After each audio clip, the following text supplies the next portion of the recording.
chapter 15 as he deals with the burden of Moab. Now, at this point, it would be extremely helpful to have a Bible atlas and to look at Moab on the Bible atlas, because he's going to be throwing in a lot of foreign names that won't mean anything to you unless you could see them on a map and realize where they are in Moab. But let me try to help you a little bit. The area and the cities that he will be describing are, for the most part, directly east of the Dead Sea. The Nebo and all are on the northern end of the Dead Sea. Some of these cities are actually at the southern tip and below the southern tip of the Dead Sea. The river Arnon actually comes in right about the middle of the Dead Sea, all on the east side. So if you can, and if you have any idea of Bible maps and geography, the land of Moab that it will be addressed here is that which is directly east of the Dead Sea and then slightly to the south of the Dead Sea. Now, this was written about 704 BC. 2 years after it was written, Sargon, the king of Assyria, attacked Arabia. And in his attack of Arabia, he had to pass through Moab, the area that we'll be reading about tonight. And it seems that as he came through Moab, he devastated it, went on and attacked Arabia, and then as they were coming back from their victory over Arabia, again they gave Moab just another beating for good. And so it's like a wave moving back and forth, the destruction that he's going to be pronouncing here upon Moab that will be coming upon them. And we know from secular history in the records of the Assyrians that Sargon, the king of Assyria, in the year 702, made this invasion of Arabia. And no doubt this is what Isaiah is referring to in this prophecy that he writes in the year 704 BC. So it is a prophecy against Moab, because in the night of Ar of Moab is laid waste and brought to silence, because in the night Ker of Moab is laid waste and brought to silence. Two of the cities of Moab, and again, you need a map to know where they are, but they were besieged at night by the Assyrians and destroyed. He has gone up to Bajith and to Dibon, to the high places to weep. Moab shall howl over Nebo, a major city on the north side, just directly east of the northern portion of the Dead Sea, and over Medeba, up in the same area. And all their heads shall be baldness, and every beard cut off. Now, in Israel, whenever there was a death in the family, in order to show grief, they would shave their heads and their beards.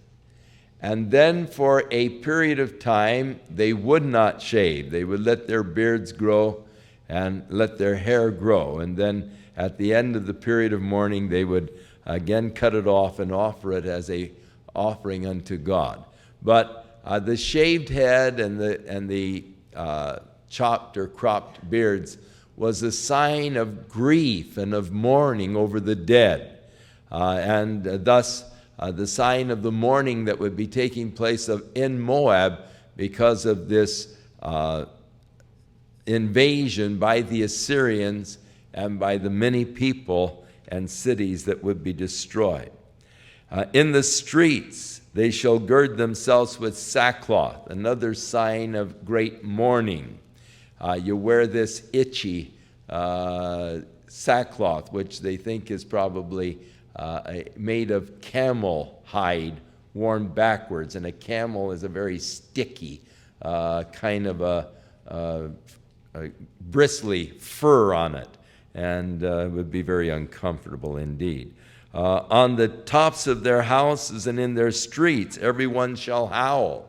Now, in that culture, there is that wailing for the dead. And a pastor was telling me here just the other day of his first funeral. And it so happened that he was called to do this funeral, and the people were Mid-Eastern people. And when he finished the ceremony, he said they all started wailing. And he said he wasn't really ready for that. And he said, Lord, what a way to initiate me in doing funerals, my first one, and had all of this wailing. But it again is a cultural thing, and in the Middle East, they often, even to the present day, upon the burial of the body, and you've seen it on television, as they like to take the pictures of that to sort of grip our hearts here in the West. You see them wailing over their dead. And so their streets, they will be wearing sackcloth, the tops of their houses and in their streets. Everyone shall wail, weeping abundantly, or overcome with grief. And Heshbon shall cry, and Elealeh, and their voice shall be heard even unto Jahaz. Now, Heshbon is up on the northern part, and Jahaz is in the central part. So the wailing will be so loud, he said, up there, that 30 miles away they'll hear them in Jahaz. Therefore the armed soldiers of Moab shall cry out in dismay, in fear. The men of war will be frightened and fleeing. His life shall be grievous unto him. And so the prophet Isaiah expresses his own grief for the destruction that is going to come upon Moab. Isaiah says, my heart shall cry out for Moab. He is prophesying of the judgment and the destruction that is coming, but his own heart weeps for them, for the things that they're going to experience. His fugitives or refugees shall flee unto Zoar, and heifer of 3 years old, for by the mounting up of Luhith with weeping shall they go it up, for in the way of Horonaim they shall raise up a cry of destruction. So the whole land, and as they say, it's like floods just passing back and forth through the land. And thus the cry of destruction, just waves after waves. For the waters of Nimron shall be desolate. Now Nimron is at the southern end of the Dead Sea, a stream that came into the Dead Sea. But evidently the Assyrians stopped up the springs, and this was a normal tactic of the Assyrians, to stop up the water flows. And so the stream of Nimron is desolate, it ceases. And thus the grass is withered away, the grass fails. There is no green thing. An area that was verdant and lush is now dry. Therefore the abundance they have gotten, and that which they have laid up they carry away to the brook of the willows. For the cry is gone round about the borders of Moab, just all around, back and forth, the howling thereof unto Iglaim, and the howling thereof unto Beer-elim. For the waters of Dimon shall be full of blood, and I will bring more upon Dimon, lions upon him that escape of Moab, and upon the remnant of the land. The land will be so desolate it will be taken over by wild animals. Their streams turn to blood, a horrible destruction coming upon Moab. Now, in chapter 16, it's a continuation of this pronounced destruction on Moab. Send ye the lamb to the ruler of the land from Selah to the wilderness unto the mount of the daughter of Zion. Now, Moab was captured by King David, and they began to pay tribute unto Israel in David's day. In Solomon, it actually tells us how that each year they paid a tribute to Solomon of over 100,000 sheep. And this was continued for a time when the kingdom was divided. The northern kingdom, Israel, continued to collect this tribute of sheep from Moab. However, later Moab rebelled against the taxation and rebelled against Israel and did not pay the tribute. And now it is being suggested by the prophet that again they pay the tribute, that they would send the lamb to the ruler of the land from Selah. Selah is the Hebrew word Petra, so from the rock, to the wilderness unto the mount of the daughter of Zion. So pay tribute unto Zion. For it shall be that as a wandering bird cast out of the nest, so the daughters of Moab shall be at the fords of Arnon, the stream that comes into the Dead Sea, or the river that comes in right about the middle of the Dead Sea coming out of Moab. Now, at this point, and it is interesting, at this point, Isaiah makes a whole transition and switch right in the middle of talking about this destruction on Moab. He now switches scenes. He switches years. That which he's talking about is going to happen within the next 3 years. But now he sort of switches, and prophecy is interesting that way. For in the middle of this, which is going to be taking place immediately, there is yet a prophetic utterance concerning the future. And to give you a little background to what he is prophesying, and at this point it is still yet future. It hasn't happened yet. But as we go on into the New Testament, we get a little foresight and a little more insight to what is going to be taking place. In the 24th chapter of Matthew, when the disciples were asking Jesus what would be the signs of his coming and the end of the age, Jesus told them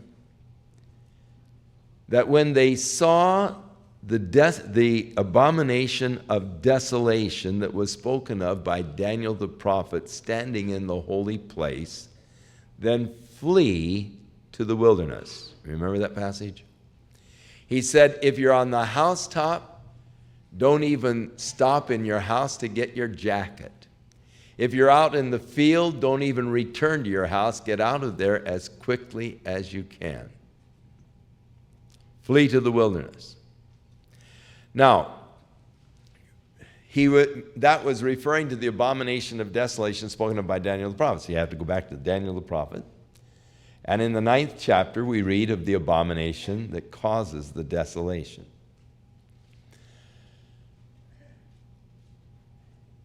Without giving you the background and letting you go back and fill in the details of the background, out of the federation of European states that will form the final world governing empire, there will arise a blasphemous leader who blasphemes the God of heaven.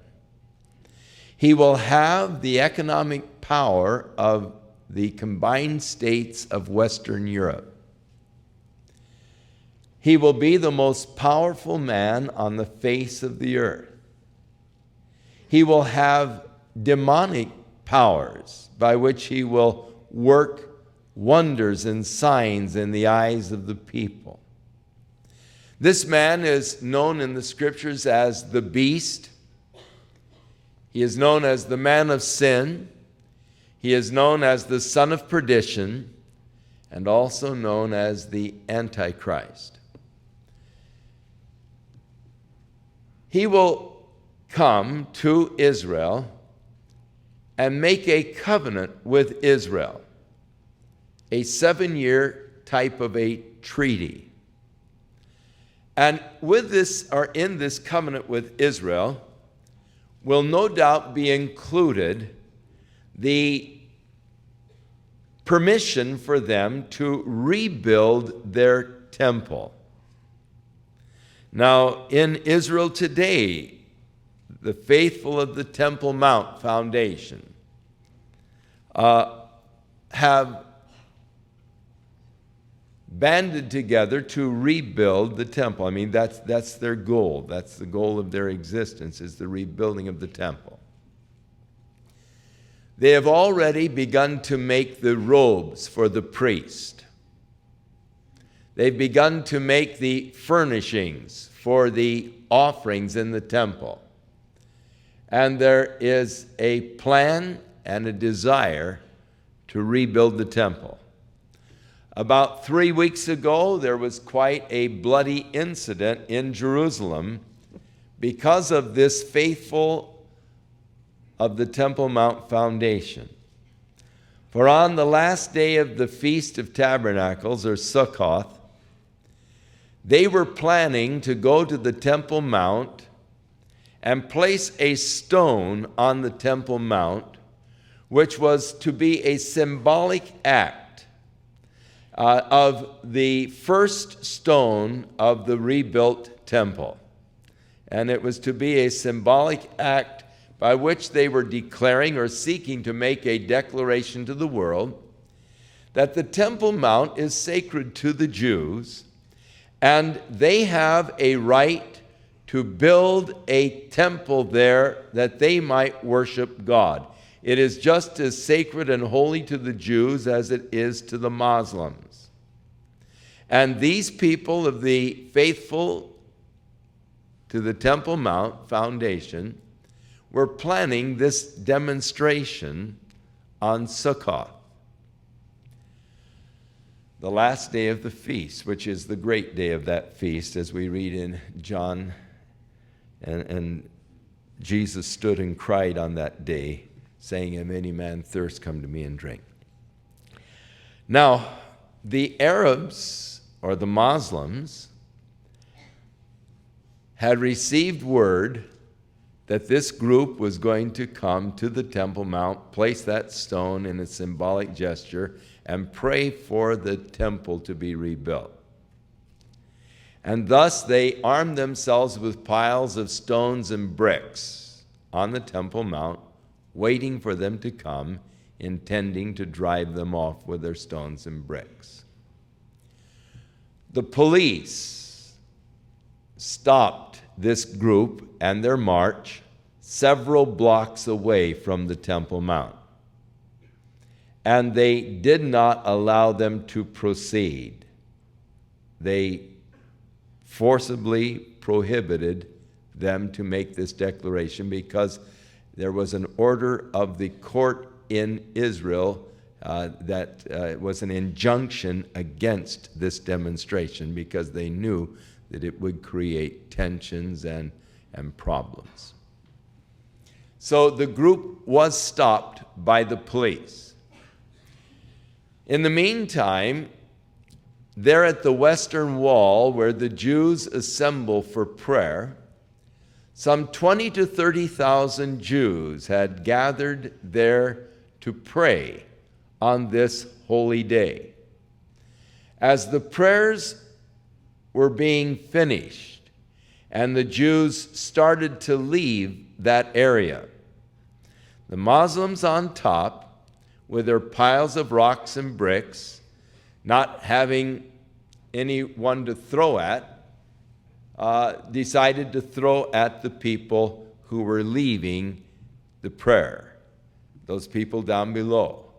And so there came this rain of stones over the top, and several Jewish people were injured and needed to be hospitalized, who were struck by these stones and bricks. There were 30 police on the Temple Mount, and there usually is a police detachment up there. There's actually a little police station up there in order to keep order, because they realize that it is a place that is filled with tension. And so the police fired tear gas at these young fellows, throwing the rocks on the Jews. And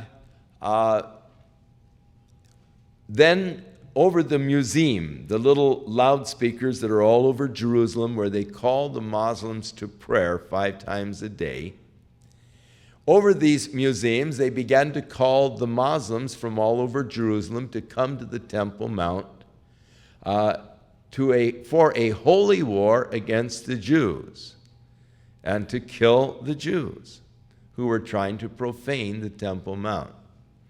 And so the Muslims began to gather from around Jerusalem towards the Temple Mount, and thus the big confrontation.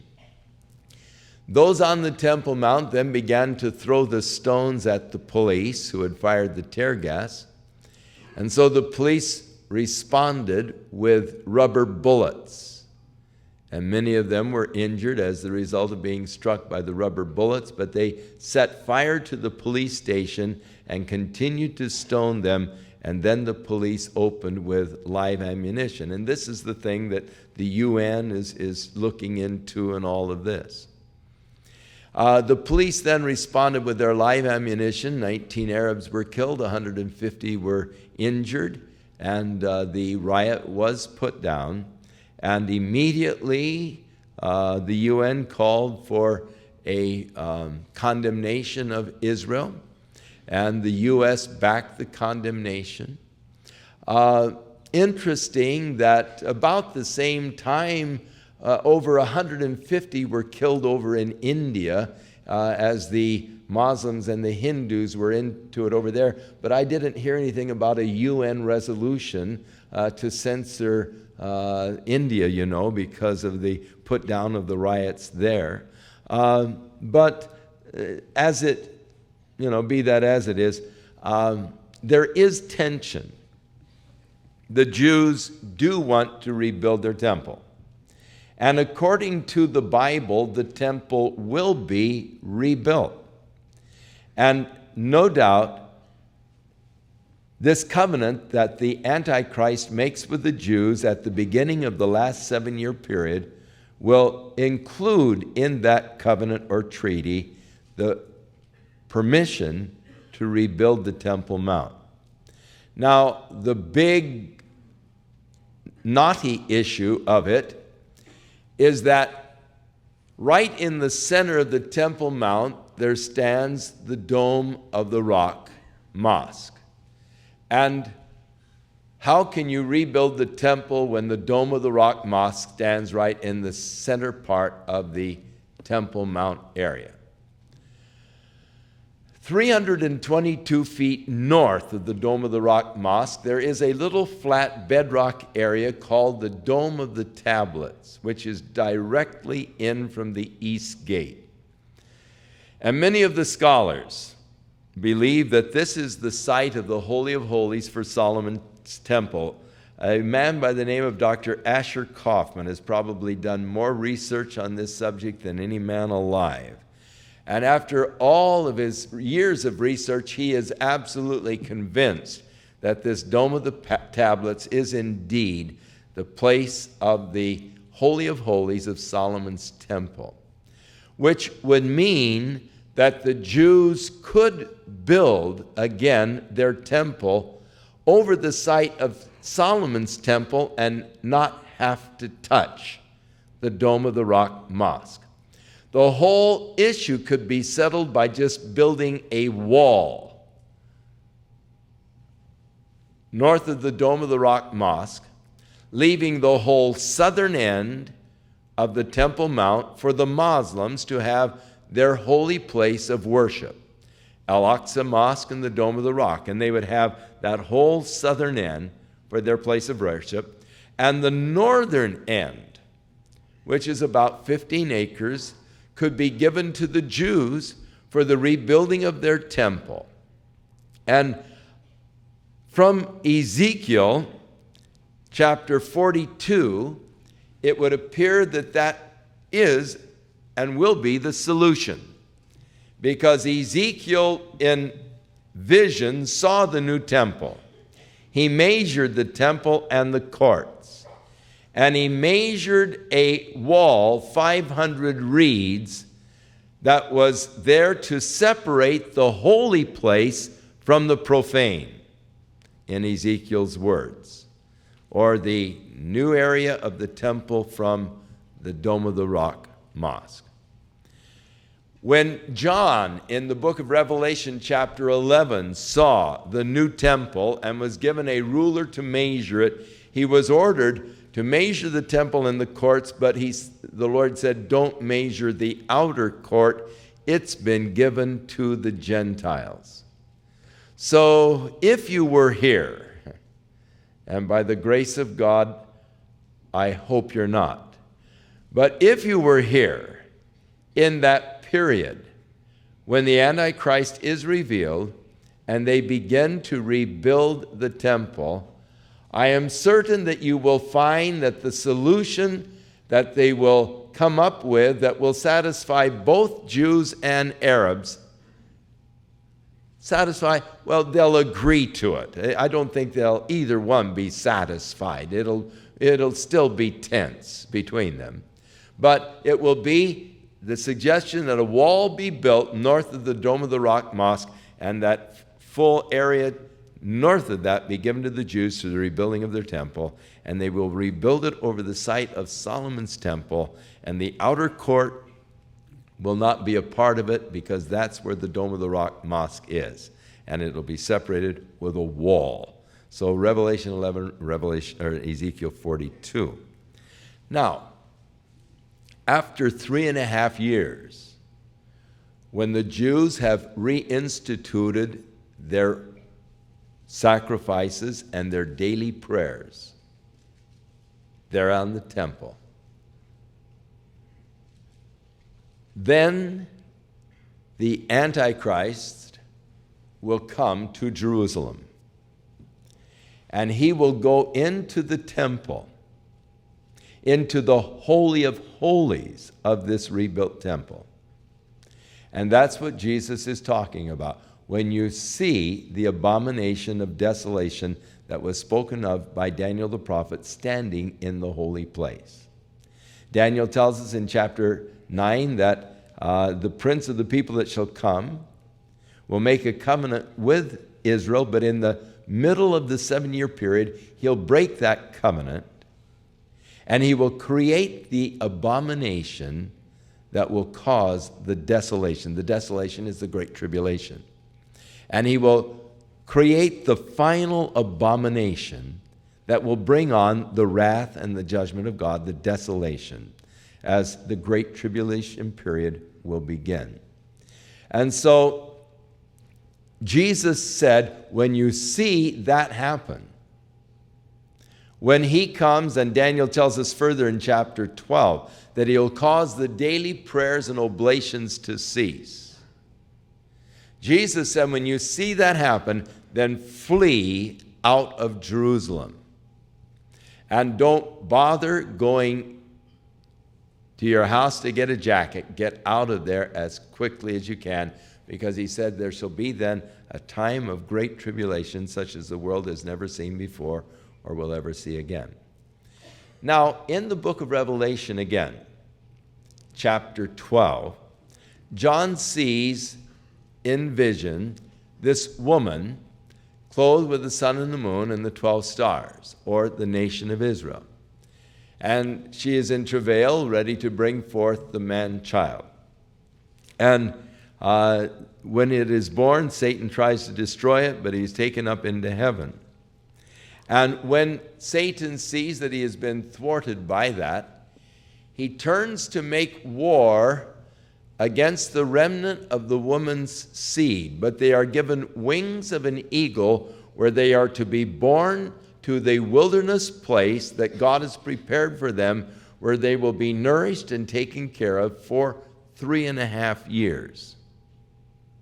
So Israel, the people, the Jews, will be forced to flee when the Antichrist stops the temple worship. They will realize that this man is not their Messiah. They will think he is the Messiah to begin with. They'll realize then he is not the Messiah. And they will flee, and God will give them wings of an angel to bear them to the wilderness, where God has prepared a place for them, where he will preserve them for the last 3.5 years, which will be the great tribulation period. So, Isaiah now, in the midst of this prophecy against Moab, because Moab is to be an instrument of God in the preservation of the people in this last 3.5 years of the great tribulation period, he said, take counsel, execute judgment, make thy shadow as the night in the midst of the noonday, and hide the outcast, that is, those of the Jews that are fleeing. Do not betray those that wander. Let my outcast dwell with thee, Moab. And so God is saying, and of course it's Jordan today, be thou a covering to them from the face of the spoiler, or the Antichrist. For the extortioner, another word for the Antichrist, is at an end, and the spoiler will cease, and the oppressors are consumed out of the land. So shelter them, keep them until the spoiler is destroyed. And in mercy, and what's going to happen when the Antichrist is destroyed? At that time, Jesus is going to set up the kingdom. Jesus will come and establish God's kingdom upon the earth. And your prayers, thy kingdom come, thy will be done, will be fulfilled at that point. And so the 5th verse has to do with the establishing of the kingdom of God through Jesus. And in mercy shall the throne be established, and he shall sit upon it in truth, in the tabernacle of David, judging and seeking judgment and hastening righteousness. And so that everlasting kingdom will be established at that time. And so that's a little insight into what is yet future, that which has not happened as yet, but will happen in the last 7-year cycle that's to be accomplished on the nation of Israel, for there are 77s determined upon the nation of Israel and upon Jerusalem. 69 were fulfilled. There's one that is yet future, and it will be when the Antichrist takes control over the United Nations of Europe and makes the covenant with Israel, and the old clock starts ticking off once again, your last 7 years before the establishing of God's kingdom upon the earth. Now, he comes right back now to the present, to Moab, the pride of Moab in those days. We have heard of the pride of Moab, very proud, even his haughtiness and his pride and his wrath, but his lies shall not be so.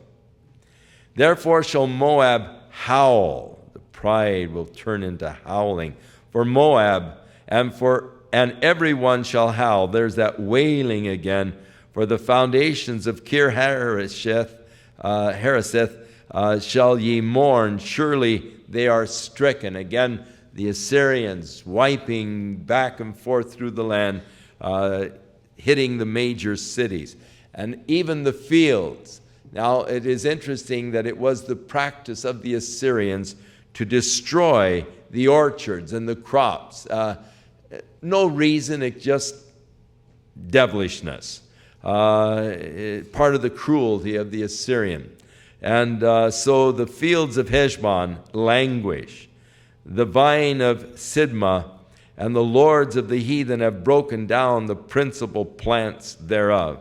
And they are come even to Jazer, and they've wandered through the wilderness, and her branches are stretched out. They are gone over the sea, that is the Dead Sea. Therefore I will bewail with the weeping of Jazer, the vine of Sibmah. I will water thee with my tears, O Heshbon and Elilah, for the shouting of thy summer fruits and for the harvest is falling. So again, Isaiah speaks of his own grief, wailing and weeping over the destruction that has come upon this beautiful area of Moab, known for its glorious vineyards and for the grapes and the raisins and so forth that came from that area. The summer fruits, the harvest is destroyed. Verse 10, and gladness is taken away, the joy of the plentiful field. And in the vineyards there will be no singing. And of course, the vineyards were sort of traditional. Out in the vineyards, the singing. That's where the Italians have become such great singers, out in their vineyards. And the trampling of the grapes was always done with it was done by people. They would have these big vats, and they would take off their shoes and all, and then barefooted they'd trample the grapes to get the juice out of them. And so you might think of that next time you...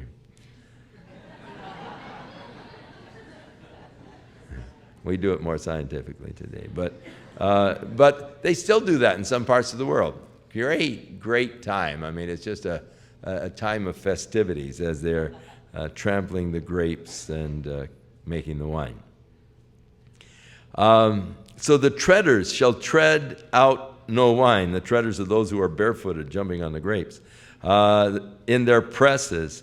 For I have made their vintage shouting to cease. All of the excitement and joy that went on with the pressing of the grapes at the time of harvest. Wherefore, and of course, Isaiah is saying, my bowels shall sound like a harp for Moab. Within, I'm just torn up for Moab, the groaning, deep, groaning within. And my inward parts for Kir Haresh, the city of Moab that is destroyed. It shall come to pass when it is seen that Moab is weary on the high place, that she shall come to his sanctuary to pray, but shall not prevail. Moab will turn to their gods, but the judgment is decreed, and even their prayers at this time will not avail. This is the word that the Lord has spoken concerning Moab since that time. So it's possible that Isaiah is referring and quoting here from an earlier prophecy, but then he adds to this, but now the Lord hath spoken, saying, within 3 years, as the years of a hireling. Now, when a person was sold to a slave, as a slave, he really wouldn't measure the time in years. He would always tell you the number of days. Slavery was an obnoxious thing, an abhorrent thing, and so they would know with exactness the very day that they were to be set free. And so they would always tell you, in so many days, I'm going to be set free. And so the Lord has spoken within the 3 years, exactness, as the years of a hireling. And all of the glory of Moab shall be contemned with all of that great multitude, and the remnant, those that are left, will be very small and feeble. At the time that Isaiah had written this, Moab was still in its glory. It was proud. They were very proud and haughty. But Isaiah is prophesying that within 3 years, this is all going to come to pass. From one end of the nation to the other, it's just going to be decimated, and just a very few people will survive this horrible onslaught that will come from Assyria. He now turns his attention for a few verses to Damascus, which is the capital of Syria. It is important to note that now this prophecy doesn't follow in a chronological order. The prophecy we just read was written in 704. This prophecy was written some 30 years earlier. Now, we always think in chronological order. We go, in that way. That's just our mindsets. But with the prophecies, many times, they were just collected and put together with no thought of chronology. More or less, the themes were bundled together. And thus, this prophecy was written some 30 years earlier, and that could account for the change in style.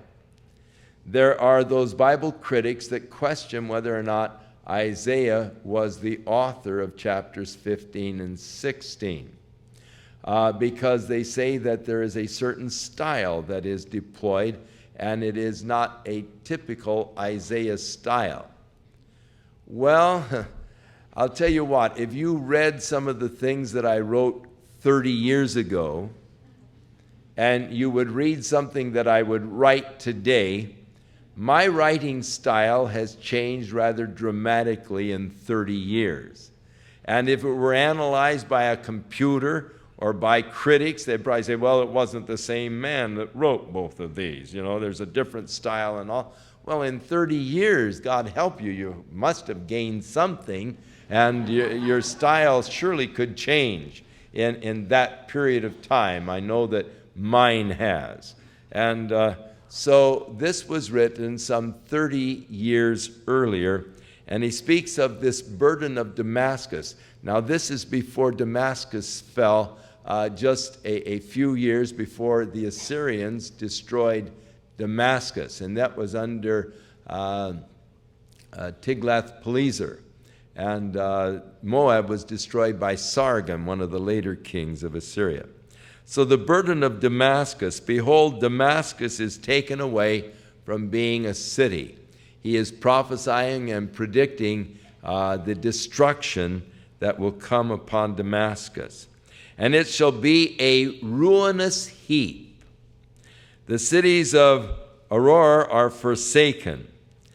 So destroyed will they be that there will be flocks that will graze upon them. The people will be gone, and these areas that were once cities will just be a grazing area for the flocks, which will lie down in the cities, and there won't be anybody left to make them afraid, to frighten them, to scare the flocks. The people will have been destroyed or carried away captive, and they were both by the Assyrians. The fortress also shall cease from Ephraim. And so the judgment is not only upon Damascus, but coming down now into the northern kingdom of Israel, upon Ephraim, and on the kingdom from Damascus and the remnant of Syria. They shall be as the glory of the children of Israel, saith the Lord of hosts. Now, they are both Syria and Israel to be destroyed by the Assyrians. And this did happen some 2 years after Isaiah prophesied it. And in that day it shall come to pass that the glory of Jacob shall be made thin, and the fatness of his flesh shall wax lean. Destruction is going to come the glory of Jacob, going to be wiped out. It's going to be hard times. And it shall be as when the harvestmen gathered the corn, and they reaped the ears with his arm, and it shall be as he that gathereth ears in the valley of Rephaim. Yet gleaning grapes shall be left in it, as the shaking of an olive tree, 2 or 3 berries in the top of the uttermost bough, 4 or 5 in the outmost fruitful branches thereof, saith the Lord God of Israel. So he's saying that the destruction is going to be like just the little remnant after a field has been harvested. When a field was harvested, there would be just a few shocks of grain still standing, and the poor people would come and gather that. And the same with the olive. When the olives were ripe, they would take and shake the branches to shake the olives down, much like they do walnuts. Walnut season, they have these large poles with a hook on them, and they shake the branches and the walnuts fall. But there's always a few walnuts left in the top of the tree. And when they shake the olives, there's always at the top where they can't really reach well with their sticks to beat them all. There's always a few olives left at the top, and on those branches that were so loaded down with olives, there's always 4 or 5 olives on each of those branches. And so the Lord is saying there will be just a few people left. It'll be just like an olive tree that has been shaken, where there's just a few at the top, and on those branches that were once loaded down, just 4 or 5, as the destruction will be so thorough, and the nation will be so totally wiped out. It'll be just a very small remnant that will be left. At that day shall a man look to his Maker, and his eyes will have respect to the Holy One of Israel. I've often wondered, as I look at the world today, and as I look at the United States today, what will it take to turn our hearts back to God? I see our nation in the same path of Israel.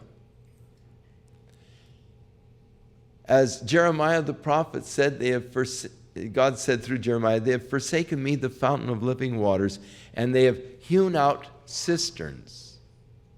But they are broken cisterns that can hold no water. They've carved out these caves, but they won't hold water. And I see how we have forsaken the true and the living God, the fountain of living water. And men are trusting in philosophies. They're trusting in broken concepts that can hold no water. They can't give you life. They can't sustain you. And I look at the philosophy of man today, and I look at the ideals, and I look at the whole morass of our society, and I see us as we are beginning to bear and see the fruit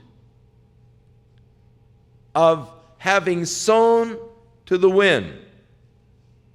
We are starting to reap the whirlwind, and we can see it in our eroding society. We ought to be absolutely up in arms over the conditions that are going on in our world today. You don't know when you get out to your car tonight if your stereo is going to be there. They have armed guards all over the parking lots at South Coast Plaza. We're living in a violent age. And the whole moral corruption that we are seeing is just a part of the fruit of teaching that there is no God. that man has evolved out of the Proterozoic ooze of the billions of years past, and that it is just one series of fortunate kind of accidental circumstances that has caused you to exist. One puzzling thing to me concerning evolution is, how did the sexes ever get started? You know, how is it that in the evolution there was a woman and a man? And how is it that we sort of evolved? We're different for sure. And yet we have seemed to evolve to the same degree, but we couldn't have come along the same line. And how in the world did they survive before they were the sexes? And how is it that when the sexes did evolve, that they sort of evolved parallel, and thus the same kind of accidents were happening on both sides of the fence? These mutant changes and accidental circumstances were happening on both sides. Real problem for the evolutionists, not for me.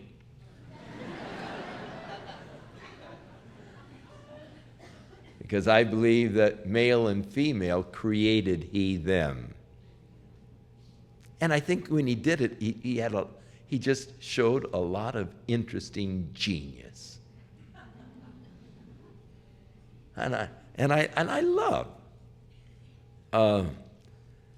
the way God created us different, and with the capacity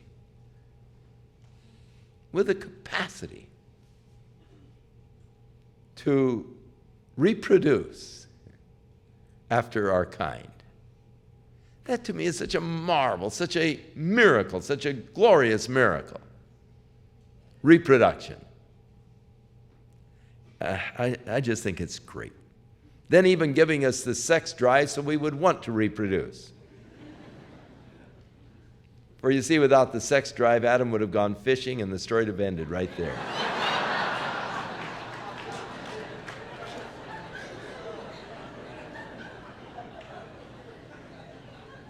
But look how we've perverted the whole thing today.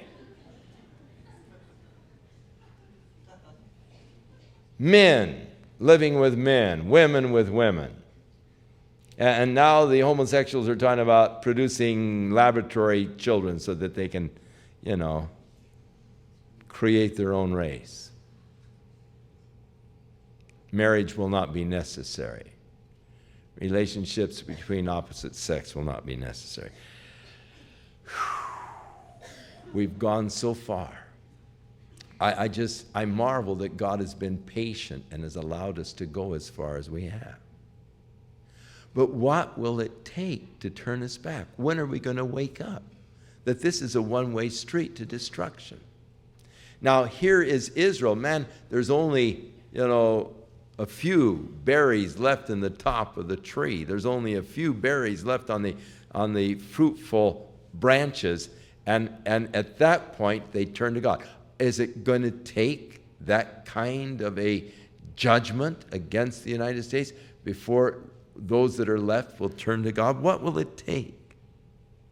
In that day, a man will look to his Maker. That is that day in which they've just about totally been wiped out. His eyes will have respect to the Holy One of Israel. He will no longer look at the altars, the work of his hands. Neither shall he respect that which his fingers have made, or the groves which we've told you before was Ashtoreth, or the pornography of their days, or the images. He'll turn away from that kind of rot after this horrible destruction. And in that day shall his strong cities be as a forsaken bough, an uppermost branch which they left because of the children of Israel. And there shall be desolation. And surely that was the case in Israel.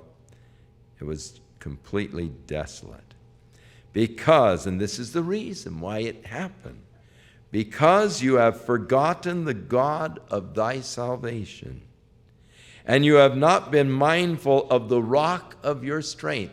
You sought to rely upon yourself and upon your own strength and upon your own genius and upon your own politicians. And you haven't been mindful that God is our strength. God is the strength of the nation. But oh, how they seek to deny that today. They're seeking to rewrite our history, to eliminate God from the textbook.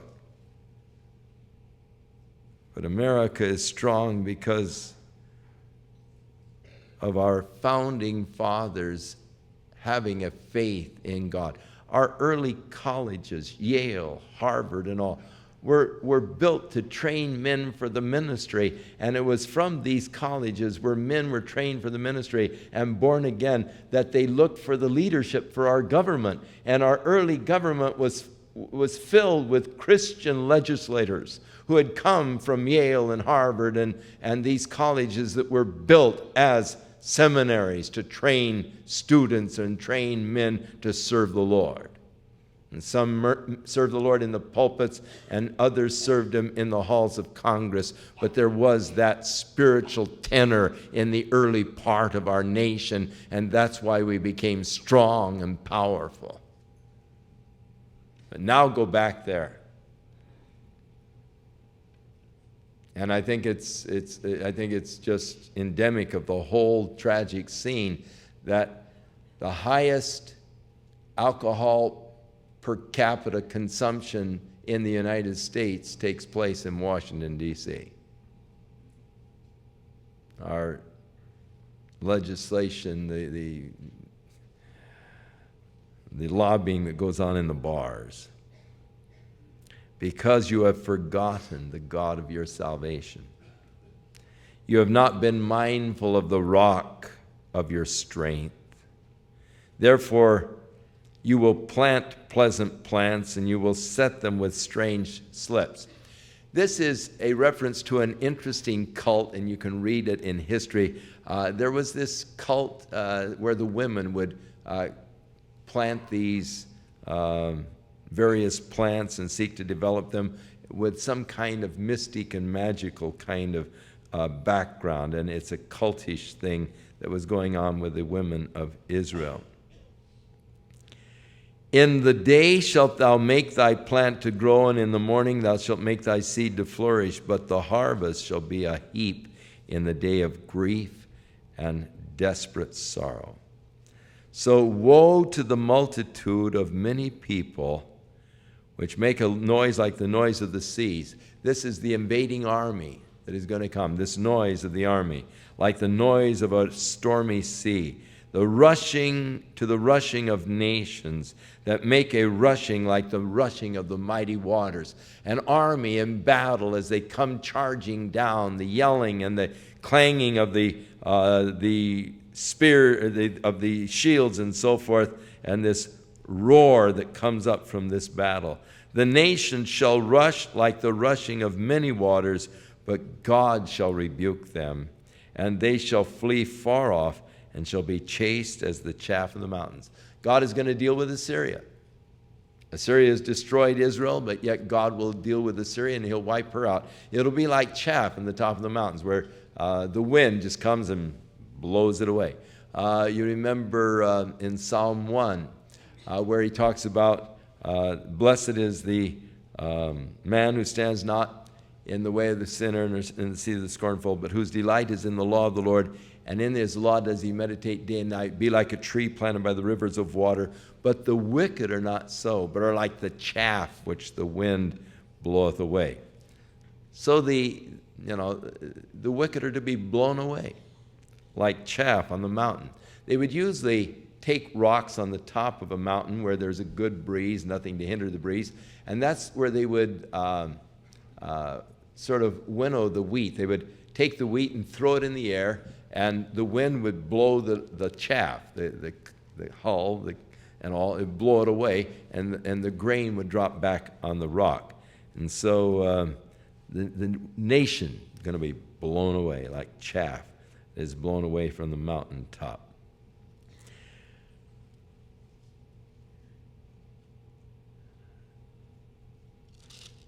And so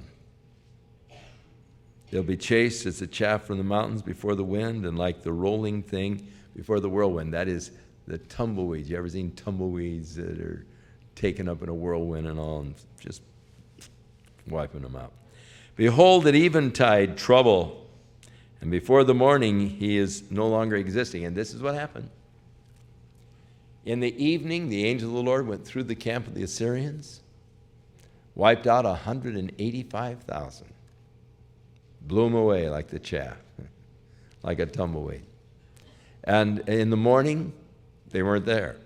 In the morning, the children of Israel got up and looked out at the camp of the Assyrians, and they were all dead corpses.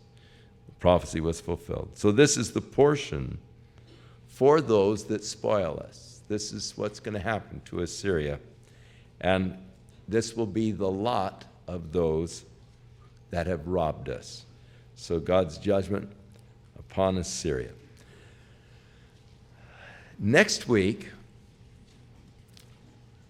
as you get into the 19th chapter, and God pronounces his judgment concerning Egypt, you're going to find something very, very fascinating. For there, in the 19th chapter, Isaiah tells us of the building of the Aswan Dam. But more interesting than that, he tells you of all of the ecological problems that will develop from the building of that dam.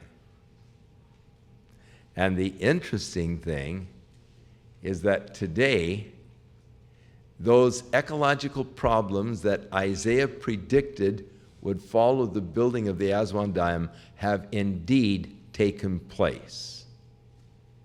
And we'll be talking about that as we look at Isaiah's fascinating prophecy 2,700 years ago concerning the building of the Aswan Dam and warning them not to do it. He says, the people who have counseled you are fools. For he tells them the ecological problems that will come about as the result of the building of the Aswan Dam. And so you're going to get into some fascinating prophecy next week. Again, you see how amazing the Word of God is, because it speaks not only of past things, but it speaks of things that you can observe in the world around you today. Things that we have seen in our life. I've seen in my lifetime. Some of you weren't around when the Aswan Dam was built, but I was. And but you can see the ecological damage that's still happening today from the result of the building of that dam. And then it also speaks of things that haven't happened yet. They're coming in another few months or a year or so. You know, I mean, it's just so fascinating to have the Bible that covers such a broad range of events. And as God said, I know the end from the beginning. And he's told us the end of the story. We know how the story's going to end. There's really no mystery. As far as the end of the story, we know exactly how it's going to end. We know how the things are going to come together. The Lord scores a field goal in the last 2 seconds, and we win the game, you know. So,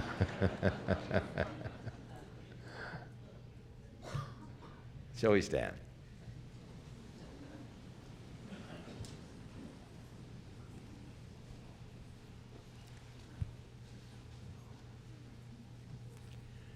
Again, let us give thanks unto the Lord, for he is good, for his mercy endureth forever. May you this week make it a point to keep the complaining down to a minimum and the thanksgiving up to the maximum. Let's just really give thanks to God with grateful hearts for all of his goodness and his blessings to us, his children. And may you thus experience the blessing of the Lord, his presence, the glory of his salvation as you walk with him this week. Our Father, which art in heaven, hallowed be thy name. Thy kingdom come, thy will be done in earth as it is in heaven. Give us this day our daily bread, and forgive us our debts as we forgive our debtors. And lead us not into temptation, but deliver us from evil. For thine is the kingdom, and the power, and the glory, for